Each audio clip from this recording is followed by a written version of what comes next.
quand j'étais petit gars, ça fait quelques années, j'ai eu un emploi. Et cet emploi-là, moi, j'ai comme très tôt eu l'air de ça. À 15 ans, j'avais une grosse barbe, je mesurais 6 pieds 2, puis je devais peser comme 200 livres. Pas que je pèse 200 livres là, mais bon, mettons 3 livres de plus. Là n'est pas le but. Et puis donc, quand les gens m'engageaient, j'avais l'impression qu'ils engageaient un homme, mais dans le fond, j'avais juste 15 ans. Et je me souviens très bien, je travaillais pour quelqu'un qui faisait du terrassement. Puis il m'avait emmené sur une job de terrassement dans un terrain huppé, dans une maison huppée. Puis il n'arrêtait pas de me demander des affaires que j'avais jamais faites de ma vie. Simon, j'aimerais ça que tu puisses me montrer un beau muret. Puis là, je savais même pas c'était quoi dans ce temps-là un muret. Puis là, il me demandait des affaires, puis il parlait un langage comme « Mais de quoi tu parles? » Puis lui, il prenait pour acquis que je savais ça. Puis de mon 6 pieds 2, 200 livres, je me sentais vraiment petit. À un moment donné, puis là, j'en parlais à mes parents. Mais mes parents disaient, mais dis-y, mais j'ai dit que c'est la première fois que je fais ça, puis je fais ça, puis je fais ça. C'était toute une première fois pour toutes. Puis c'était toutes des affaires comme, tu sais, servir d'une truelle, puis faire ci, puis faire ça. Je ne savais pas, moi. Puis il me le montrait pas. Bon, ben là, Simon, tu vas faire ça. À un moment donné, il me dit, Simon, tu vas prendre le tracteur, tu vas prendre la pelle. Tracteur. Ben oui, c'est correct. Capable de trop de choses. Un tracteur, mais une pelle avec un petit bac-eau, puis tout ça, moi, c'était le fun au début, mais là, il me dit, OK, là, c'est super précis. Tu vas emmener les pierres à terre, tu vas les emmener en haut du muret que je t'ai dit 12 fois de me montrer comment le faire. Je me souviens, cette journée-là, c'était épouvantable. J'avais jamais conduit un tracteur à gazon, c'est pas pire, mais avec une pelle de même, là, c'est pas tout à fait pareil. Je l'ai-tu pogné, le muret, vous pensez? Le muret, il était-tu à terre? Puis là, moi, je me sentais mais tellement mal. J'y repense aujourd'hui. Qu'est-ce qu'il a fait de me mettre là, lui? Montre-moi comment, puis demande-moi pas de déplacer des dixaines avec une pelle que j'ai jamais bougé de ma vie. Puis après ça, il continue. Là, Simon, tu vas prendre de la terre, là, puis tu vas emmener ça là-bas, lève la pelle, puis ah ouais, donc, ben oui, lève la pelle. Mais quand tu es dans une côte de même, ceux qui ont déjà conduit ça un petit peu, là, lève pas ta pelle parce que ton poids, il est haut. Pas mal haut. Ça fait quoi un beau tracteur de 50, 60 000 pièces quand c'est dans une côte, la pelle d'un air? Le gars de 15 ans, il se ramasse comme sur le côté. Puis le boss, il a comme chanté une messe au gars de 15 ans, là. Puis moi, je capotais. Je capotais. J'étais pas capable de rien faire de ce qu'il me faisait. Pour finir cette histoire-là, ben, je suis sorti du tracteur, puis lui, il chantait sa messe. Puis je suis parti, je me suis jamais reviré de bord. Jamais. Puis j'ai marché tellement longtemps. Puis j'étais arrivé à la job de mon père. Mon père avait une business. Puis j'étais arrivé, puis je braillais. Puis t'avais l'air d'un homme, là, détruit en 100 000 morceaux. Mon père, il dit, voyons, qu'est-ce que ça prend sur toi? Ben, c'est ceux qui n'étaient pas là tantôt à l'école dimanche. Quand quelqu'un pleure, c'est ça qu'il faut leur dire. Non, pas du tout. Prends sur toi. Ben, c'est qu'il y a. Ben, je dis, regarde, j'ai raconté toutes les erreurs que j'ai faites dans la même journée. Puis, il dit, voyons, ça n'a pas d'allure qui t'a demandé de faire ça. Je dis, je comprends donc, ça n'a pas d'allure. C'est tellement difficile de devoir faire quelque chose que tu n'es pas capable de faire, d'avoir cette pression-là de livrer la marchandise. C'est très inconfortable. Je vais faire une grande confession. Ce matin, souvent, je me sens de même avec Dieu. Dieu a le don de me mettre dans des situations impossibles.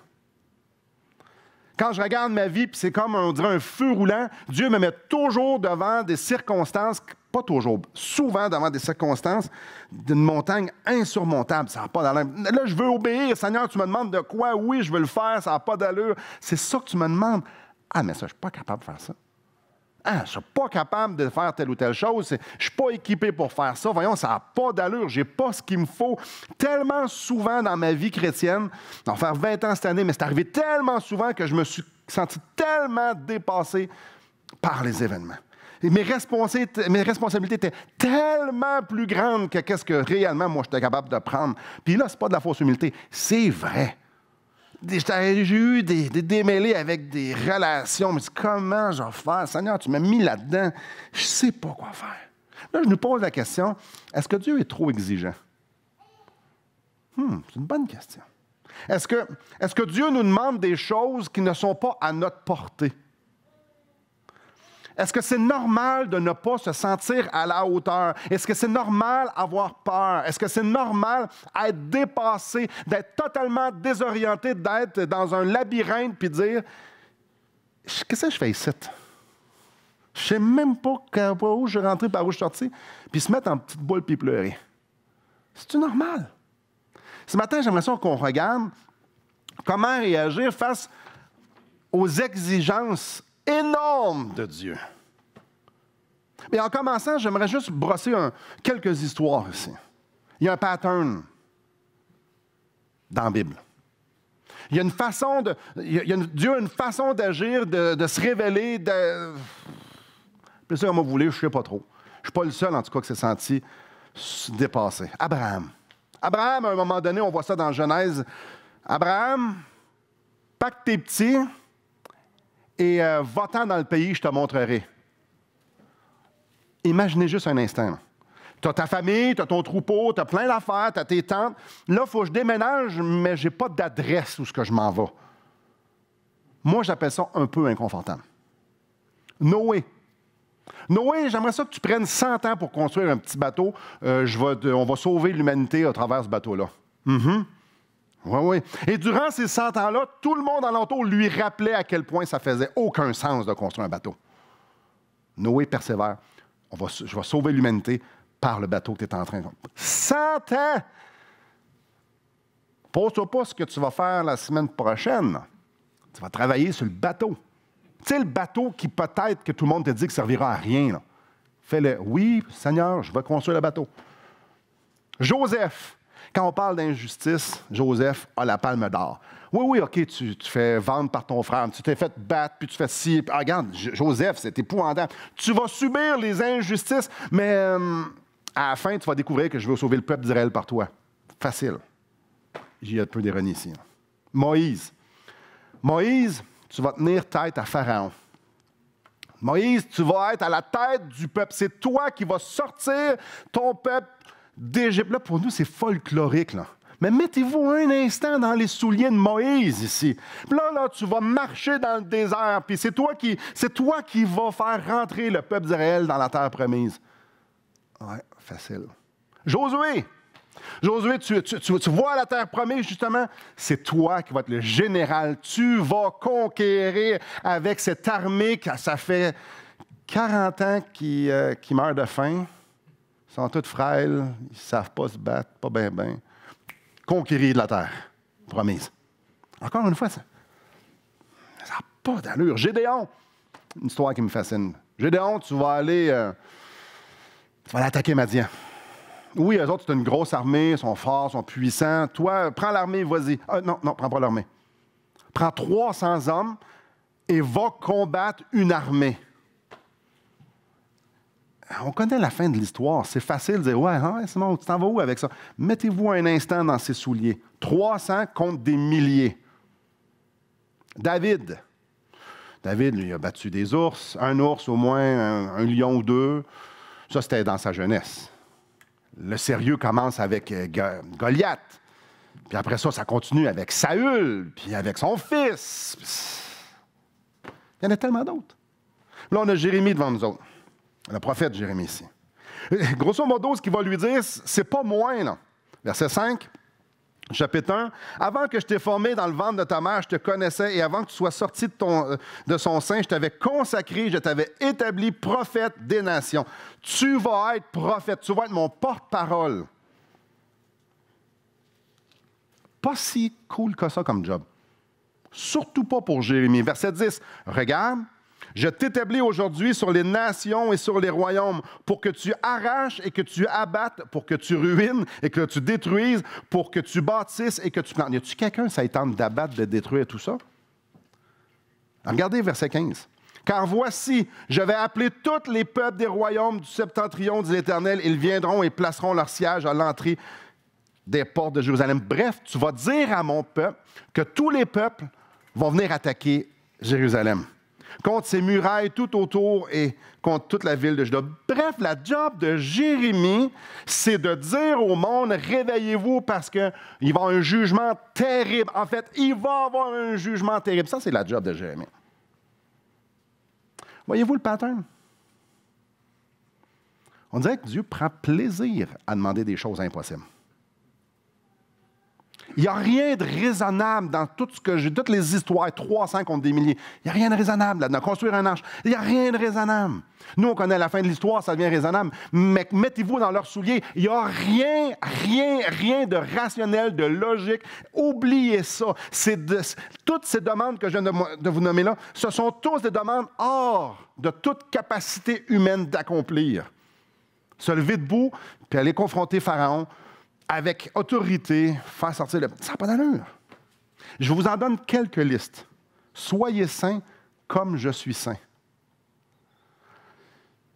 Si vous voulez faire ça aujourd'hui, levez-vous bien de bonne heure.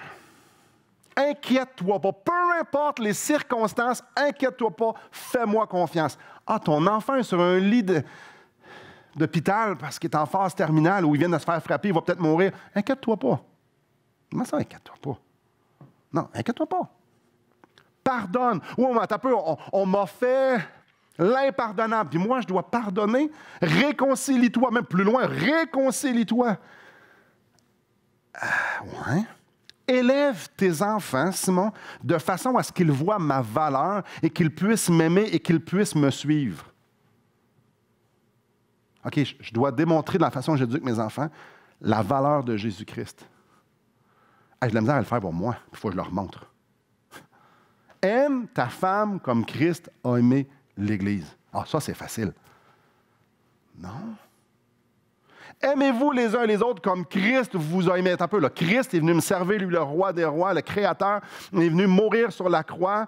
Il est venu subir tout pour moi. Puis moi, il faut que je fasse ça pour les autres. Ce n'est pas une suggestion, c'est un commandement. C'est le deuxième plus grand commandement. Investissez vos vies dans vos relations. Le premier commandement, c'est quoi? Aimez-moi. Aimez-moi plus que n'importe quoi.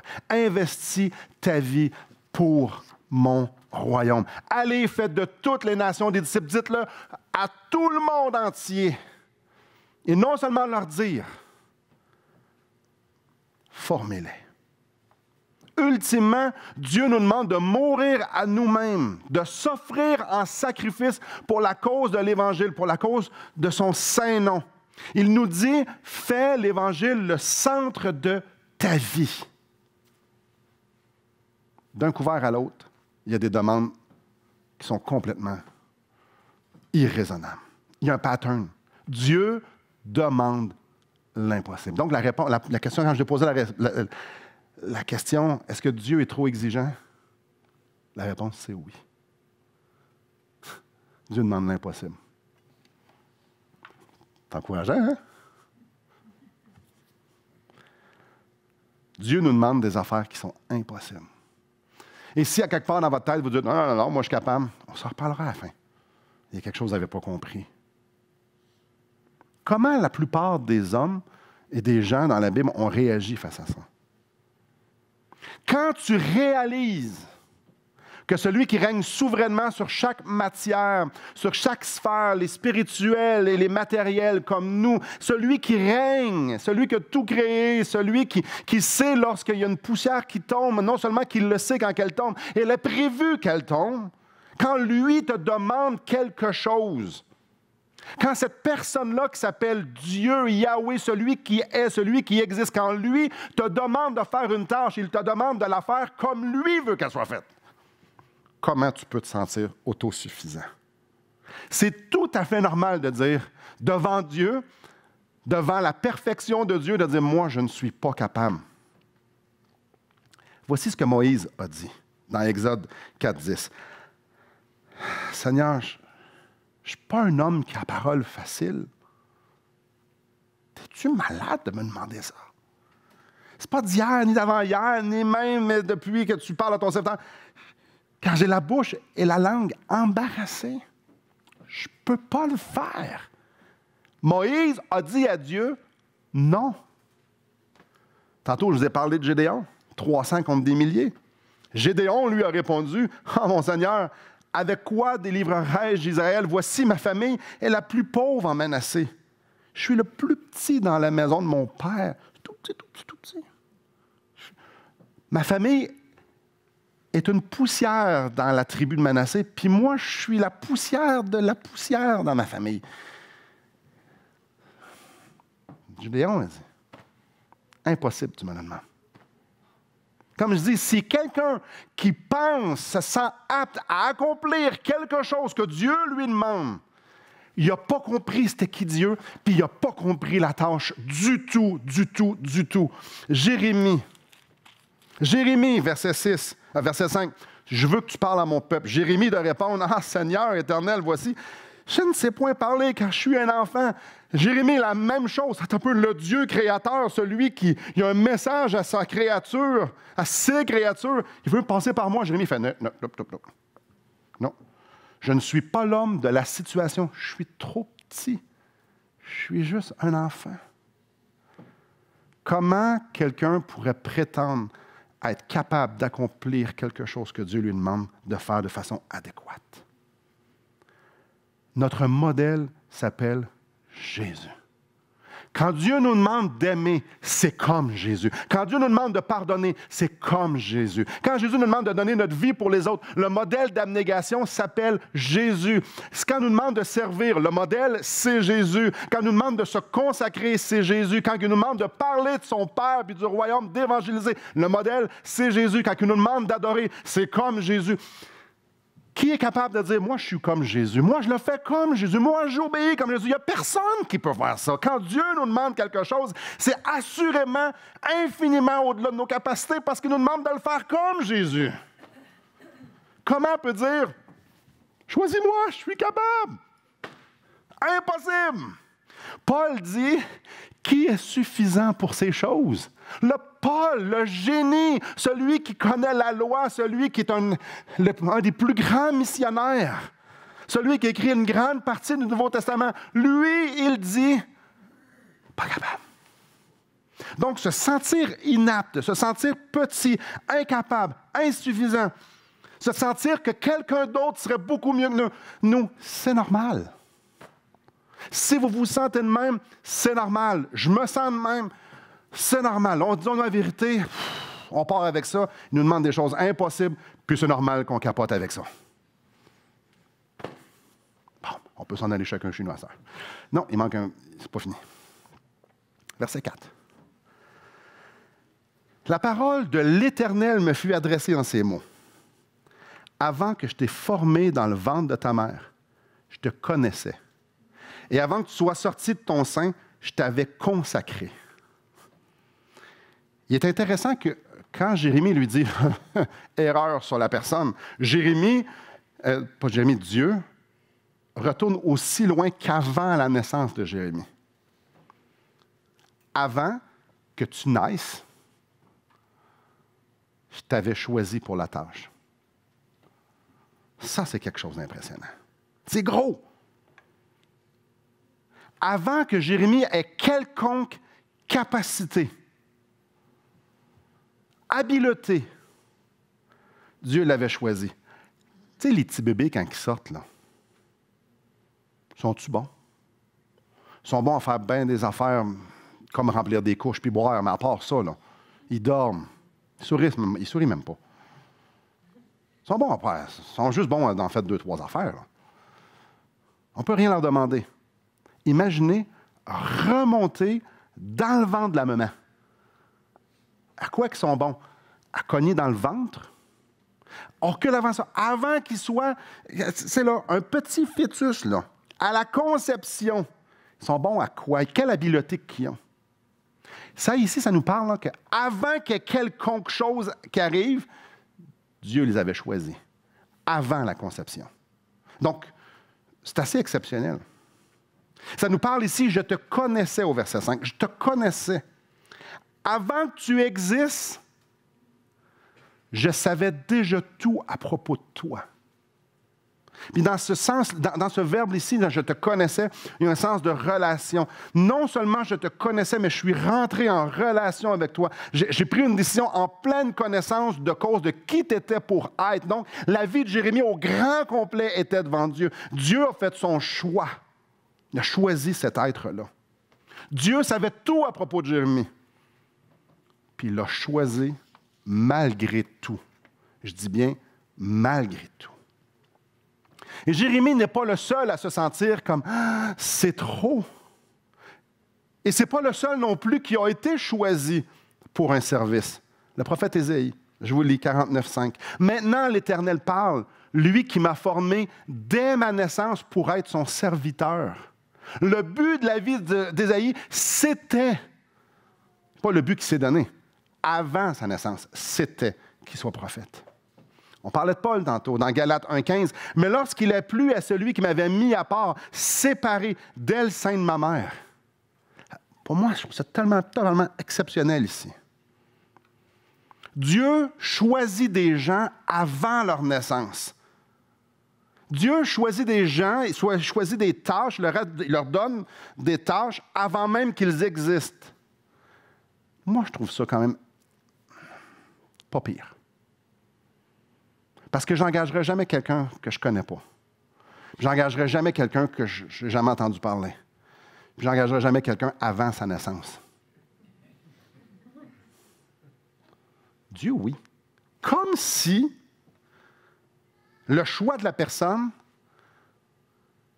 puis le choix de la tâche ne dépendait pas de qui était pour devenir la personne. Comme si le choix de la personne et le choix de la tâche qu'il va avoir ne dépendaient pas de la personne. C'est pas important ici, ça, de comprendre ici. Là. Ça ne dépend pas des qualités que la personne était pour avoir. Non. Avant de naître, tu n'es assurément pas qualifié de faire quelque chose. Avant la conception, tu n'es assurément pas qualifié de faire quelque chose. Tu n'es même pas conçu encore. L'image est forte. Ce que Dieu est en train de répondre à Jérémie, c'est « Je le sais. » Dieu dit « Je t'ai choisi en connaissance de cause. » Il répond au verset 6 « Oui, mais je ne suis pas capable. » C'est comme si Dieu lui disait « Ah, je sais. Je suis trop jeune. Je suis un enfant. » Dieu répond « Je sais. » Puis il va même plus loin. « Je l'ai toujours su que tu ne serais pas capable. » Il n'y a rien de mieux que se sentir incapable, puis ton boss te dit « Je le sais que tu es incapable. » Puis quand je t'ai engagé, là, je savais que tu serais incapable. Va faire la job à cette heure. Là, tu as vraiment comme « Yes, mon boss est en arrière de moi. » Dieu a des œuvres pour ses enfants. Et les œuvres sont trop grandes pour eux. Je répète ici. Dieu a des œuvres pour vous et pour moi, et ces œuvres-là sont trop grandes. Et il le sait. Dans le psaume 103, verset 14, ça nous dit « Car il sait de quoi nous sommes formés, il se souvient que nous sommes poussière. » Dieu sait que nous sommes poussière, il connaît nos capacités, puis il connaît également nos incapacités. Il y a quand même des œuvres pour nous. Dans Éphésiens 2,10, ça nous dit « Car nous sommes son ouvrage, ayant été créés en Jésus-Christ. » Nous sommes son ouvrage, ayant été créés en Jésus-Christ pour des bonnes œuvres, que Dieu a préparées d'avance, afin que nous les pratiquions. Dieu nous a préparé des œuvres d'avance. Avance, ça veut dire avant quoi, ça?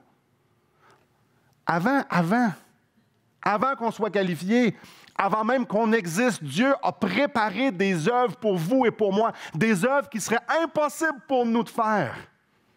Le pattern dans la Bible continue, même dans le Nouveau Testament. Dieu nous met devant des choses qu'il est impossible pour nous de pouvoir traverser. Combien encourageant, n'est-ce pas?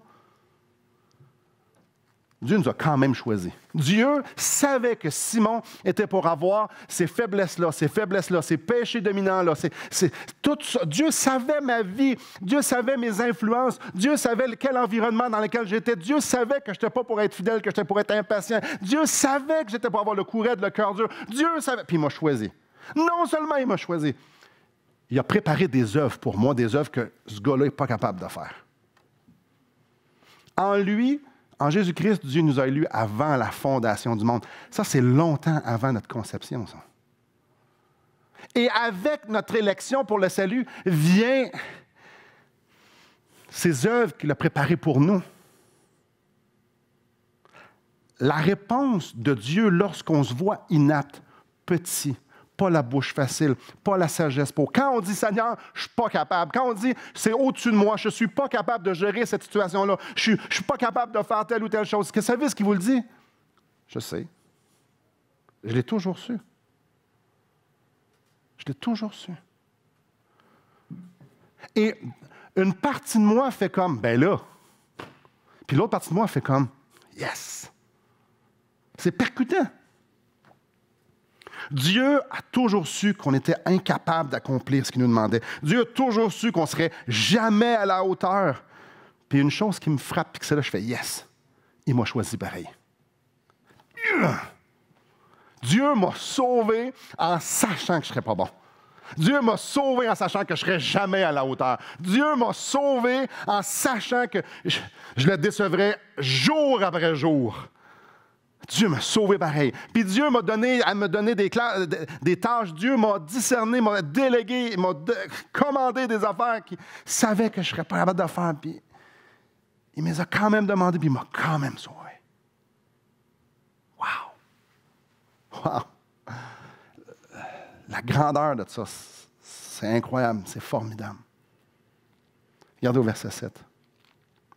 Et l'Éternel me dit, ne dis pas, je suis un enfant, car tu iras vers tous ceux auprès de qui je t'enverrai, et tu diras tout ce que je t'ordonnerai.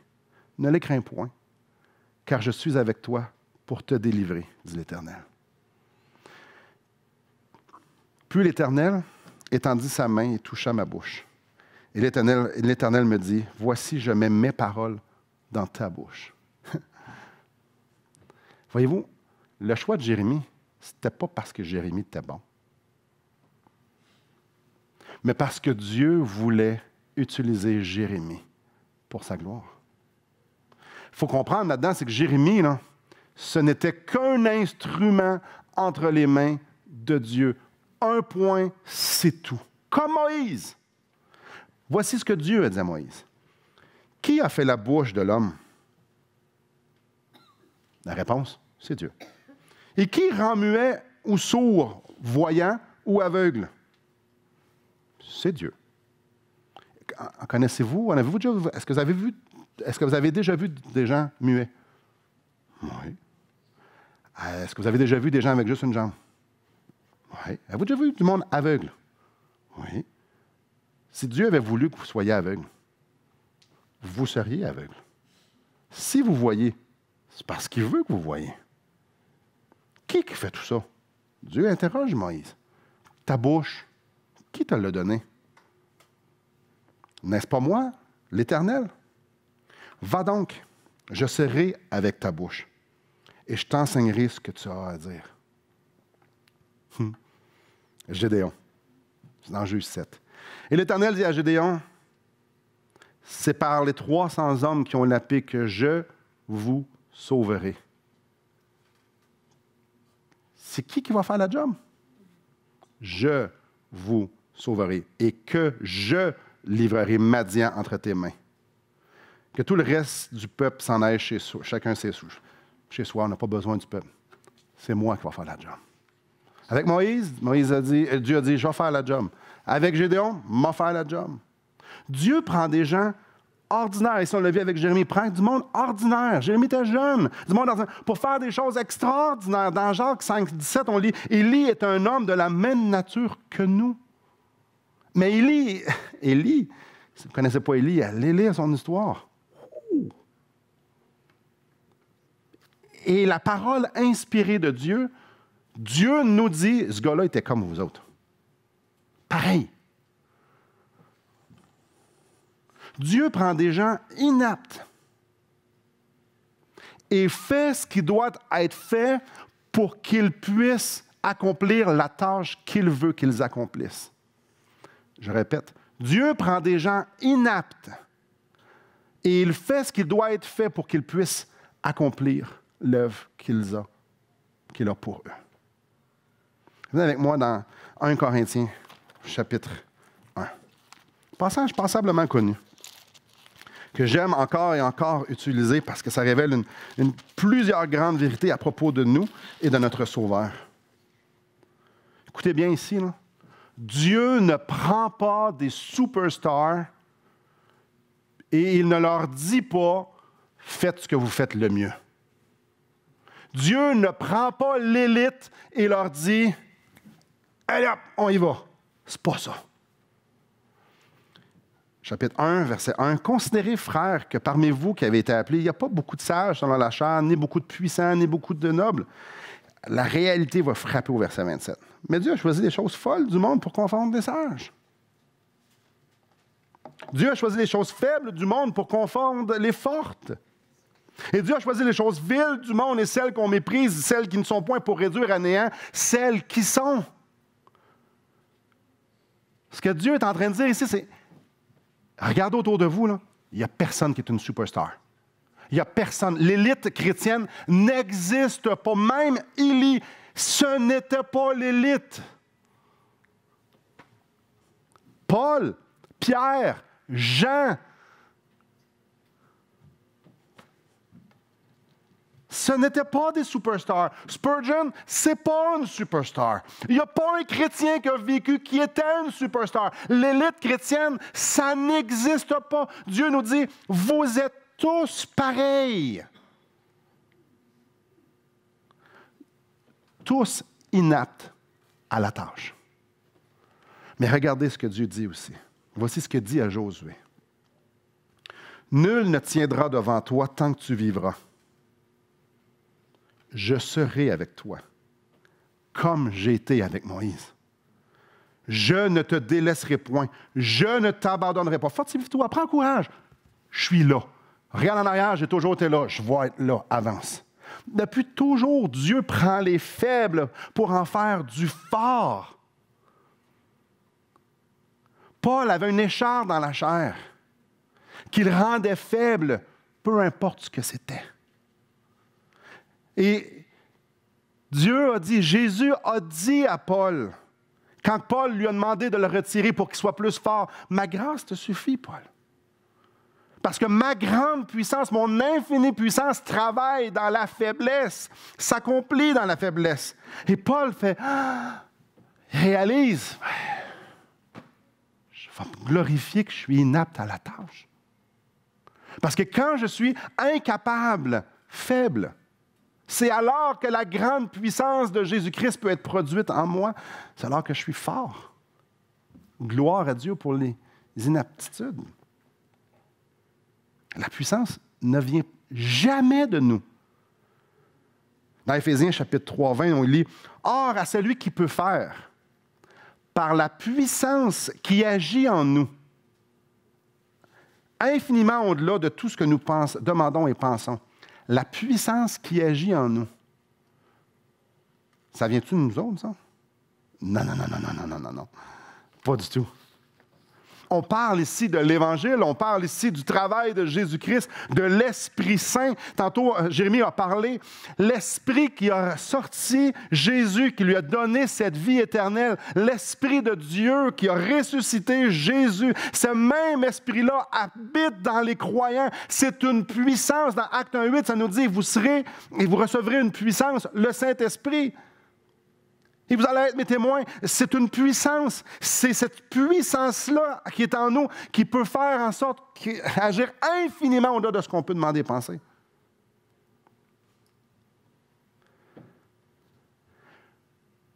Là, je vais me contredire. Dieu n'a jamais demandé l'impossible. Là, Simon, tantôt, tu as dit oui. Non. Parce que tout est possible à celui qui veut faire la volonté de Dieu. Tout est possible à celui qui veut faire la volonté de Dieu, humblement.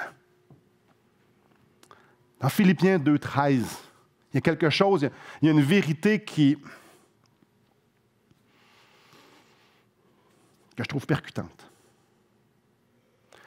Ça nous dit que Jésus, Dieu, l'Esprit de Dieu, produit en nous le vouloir et le faire. Parce que naturellement, on ne veut pas et parce que naturellement, on n'est pas capable de le faire. Dieu produit en nous le vouloir et le faire, frères et sœurs. Il n'y a rien d'impossible à celui qui croit que Dieu produit en lui le pouvoir et le faire. Il n'y a rien d'impossible. Il n'y a pas de tâche trop grande. Il n'y a pas de pardon trop grand. Il n'y a pas rien de trop grand pour celui qui croit que Dieu produit le pouvoir et le faire. Et je vais ajouter à ça dans quelques instants. Laissez-moi vous poser une série de questions. Êtes-vous dans une situation difficile, voire impossible? Il y a juste une bonne raison, il y a juste une bonne réponse à ça. La réponse est oui. Êtes-vous dans une circonstance où est-ce que Dieu vous demande qu'est-ce qui paraît à vos yeux impossible? Il y a juste une bonne réponse à ça. C'est oui. Est-ce qu'il y a des choses que vous pensez que vous ne pouvez pas obéir parce que c'est trop dur? Là, vous avez votre réponse à vous. Est-ce qu'il y a des choses que Dieu vous demande, que vous dites comme Moïse, comme Jérémie, comme beaucoup ont fait avant et comme je fais souvent? Non. Je ne peux pas obéir. C'est trop difficile. Je ne suis pas capable. Est-ce qu'il y a des domaines de votre vie où est-ce que vous êtes totalement dépassé, voire à bout de souffle? J'espère que vous dites oui. Parce que quand on considère c'est qui Dieu, on considère ce qu'il nous demande, à quel endroit on devrait dire « Yes, moi, ça, tout va bien. » Souvent, on va dire « Oh, Simon, toi, t'es de même. Viens passer une journée avec moi, tu vas voir comment je suis bon. » Quand je considère qui est Dieu, quand je considère mon modèle Jésus-Christ et que tout ce que Dieu me demande, il faut que je le fasse comme Jésus, y a-t-il quelque chose que vous n'êtes pas dépassé par les événements?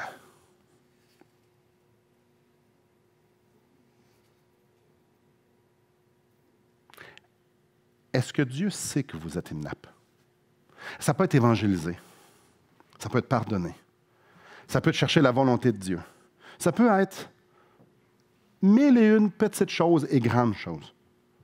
Est-ce que vous êtes parfaitement au courant que vous êtes inapte, puis que Dieu le sait, puis qu'il l'a toujours su? Est-ce que Dieu sait que ce qu'il vous nous demande, nous, c'est difficile, voire impossible pour nous? Oui. Et encore, oui. Venez avec moi dans Éphésiens. Je vous prie, Éphésiens chapitre 2.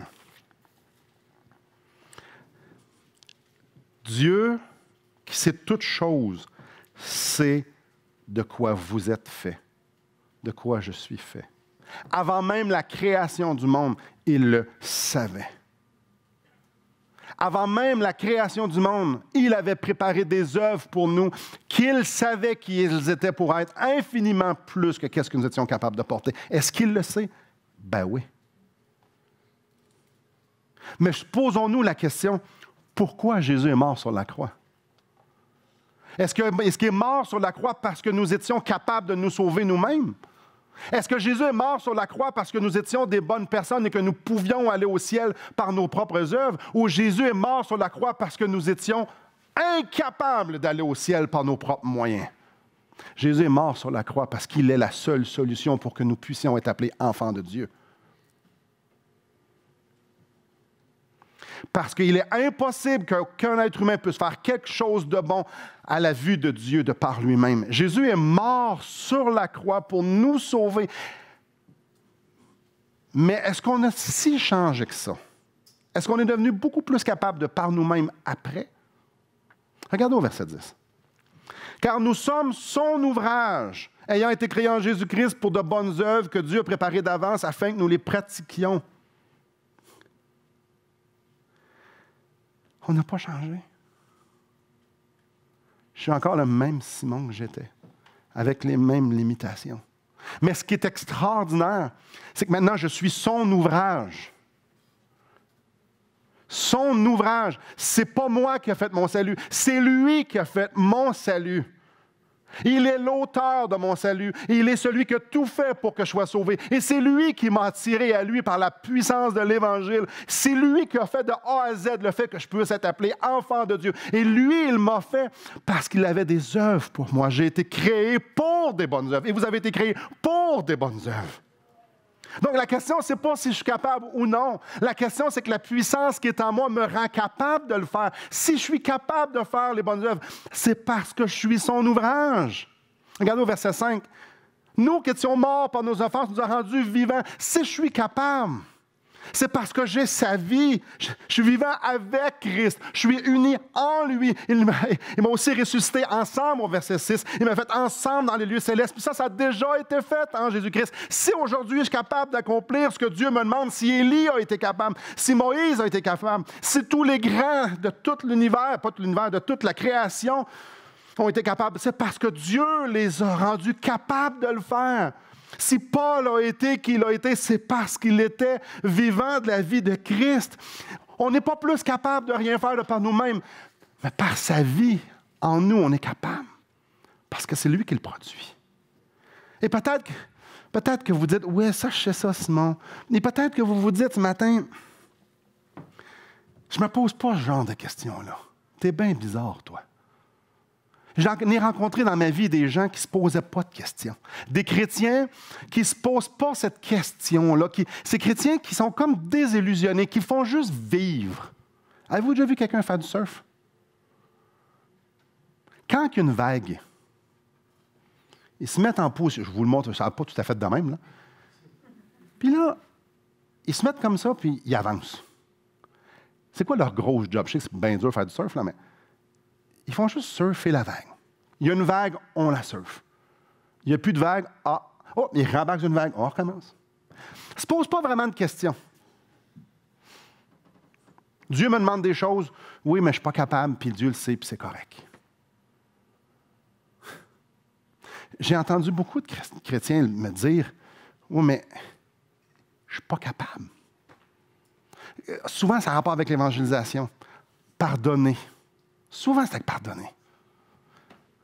Des couples qui ont de la difficulté. Je ne suis pas capable. C'est fini. Je le sais que je devrais faire ça, mais je ne suis pas capable. Il y a des gens qui ne se posent même plus la question s'ils doivent obéir ou non. Ils ont déjà lancé la serviette. Il y a des gens qui font juste surfer leur vie chrétienne, qui font juste vivre, puis ils font juste assez selon leur conscience, puis ça finit là. Mes frères et sœurs, il nous a rendus vivants. Nous sommes son ouvrage. Dieu ne nous demande pas l'impossible. La vie chrétienne, ce n'est pas impossible. Parce qu'il l'a produit en nous. Il produit l'impossible en nous en donnant sa vie à des corps mortels pour que les morts puissent devenir vivants et qu'ils puissent vivre de sa vie à lui. La puissance ne nous appartient pas, ne vient pas de nous. Nous ne produisons pas les fruits, nous portons les fruits. Par sa puissance. C'est la vie de Jésus-Christ. C'est la puissance de l'Esprit Saint. Ça n'a rien à voir avec nous. Soyons libérés de ce fardeau-là, frères et sœurs. Ça ne repose pas sur nous. Dieu le savait avant la fondation du monde. Puis il le sait encore. Ça n'a rien à voir avec nous. Ça a tout à faire avec est-ce que je laisse Dieu, oui ou non, le faire en moi? Tout ce qui nous reste à faire, c'est obéir puis avancer. Si c'est pesant, la vie chrétienne, si le fardeau est pesant, si vous dites « Ah, non, ça ne fait pas compris quelque chose. » Si c'est nous qui le portons, c'est clair que c'est pesant. Mais il a dit, son fardeau est doux et léger, parce que c'est lui qui le porte. Tout ce qu'il veut, c'est « Tourne-toi vers moi, tourne-toi vers moi, reconnais ton incapacité d'être sauvé et de vivre ma vie. » Imaginez-vous vivre la vie de Jésus. Quelle commande! Il dit « Non, je ne te la demande pas, je vais le faire pour toi. » Fais juste reconnaître ton incapacité. Perds le contrôle, Simon. Perds le contrôle, puis avance. avance.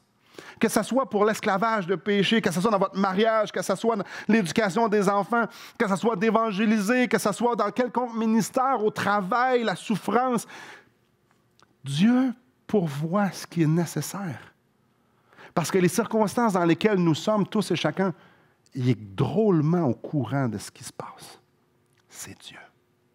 Puis il nous dit, je vais tout produire ce que tu as besoin pour passer ça. En conclusion, je vous pose une question que vous allez devoir méditer.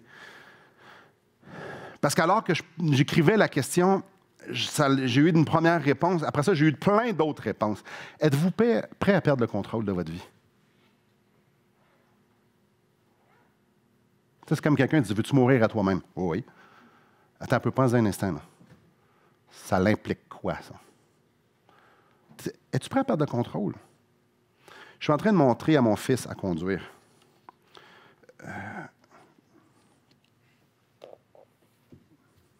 C'est intéressant. Parce qu'on leur apprend plein de petits détails que, on le fait, nous, on s'en pensait. Hein. Et avez-vous remarqué quelque chose? C'est qu'est-ce qu'il faut faire pour que notre auto avance? Il faut se mettre la transmission, premièrement, si vous avez une automatique, pour avancer. OK, je veux avancer. Jusque-là, on suit. Pour pouvoir faire ça, vous avez le pied droit où? Sur le break. Si vous avez une voiture, vous ne pouvez pas la mettre sur le D si vous n'avez pas le pied sur le break. Sinon, allez au garage, ça presse. Mais ce n'est pas parce que tu dis « oui, je suis disponible ». Je me mets sur le D. Avancez-vous automatiquement quand vous êtes sur le D. Non, vous avez le pied sur le break. C'est intéressant, hein? Mais combien de fois, moi, je dis oui, Seigneur, mais j'ai 2 pieds sur le break. Puis encore une fois, bien souvent, il faut non seulement mettre le pied sur le break, enlever sur le pied, mais il faut que le pied se tasse un petit peu, puis se mettre sur le gaz.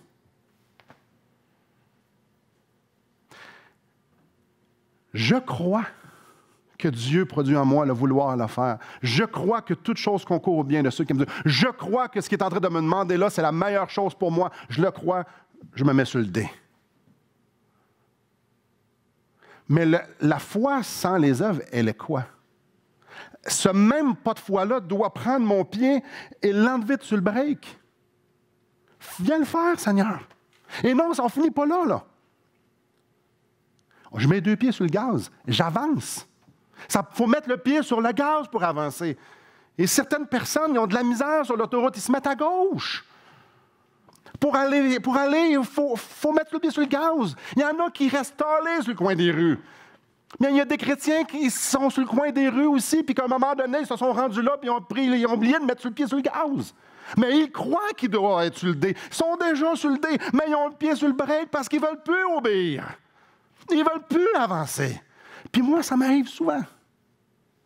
Croyez-vous que Dieu produit le vouloir et le faire? C'est pas assez de le croire. Votre foi, elle ne démontrer que quand vous courez d'une façon déraisonnable dans ce qu'il vous demande. C'est là que la foi, c'est là qu'on peut dire oui, c'est la foi là-dedans.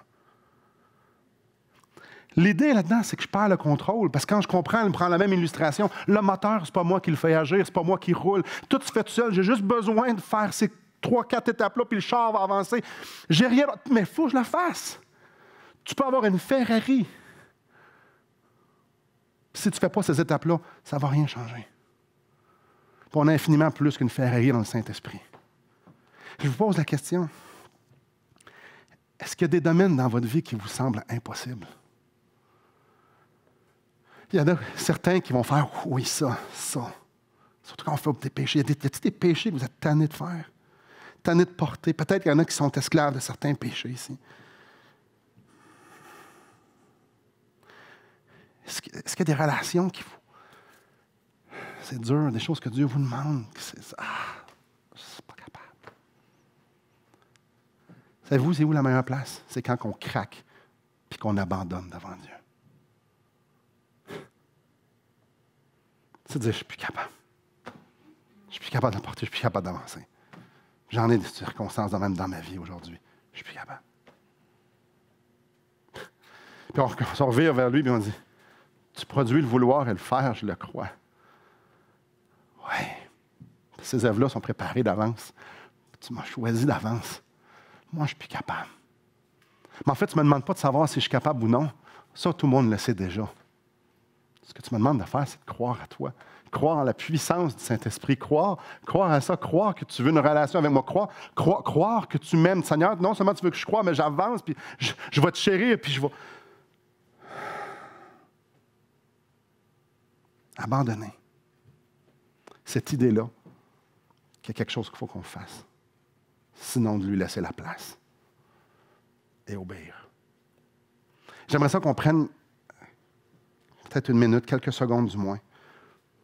Dans le psaume 139, le psalmiste demande à Dieu de sonder son cœur, puis de voir s'il est sur une mauvaise voie, de voir si je suis en train de surfer, de voir est-ce que je suis en train de me poser la question, est-ce que je veux obéir, de voir sinon est-ce que je fais juste croire ou je suis en train de courir passionnément dans le chemin que Dieu est en train de tracer, qu'en fait pas qu'il est en train, qu'il a déjà tracé pour moi. Je suis peut-être au stop, puis je suis occupé à faire plein de trucs.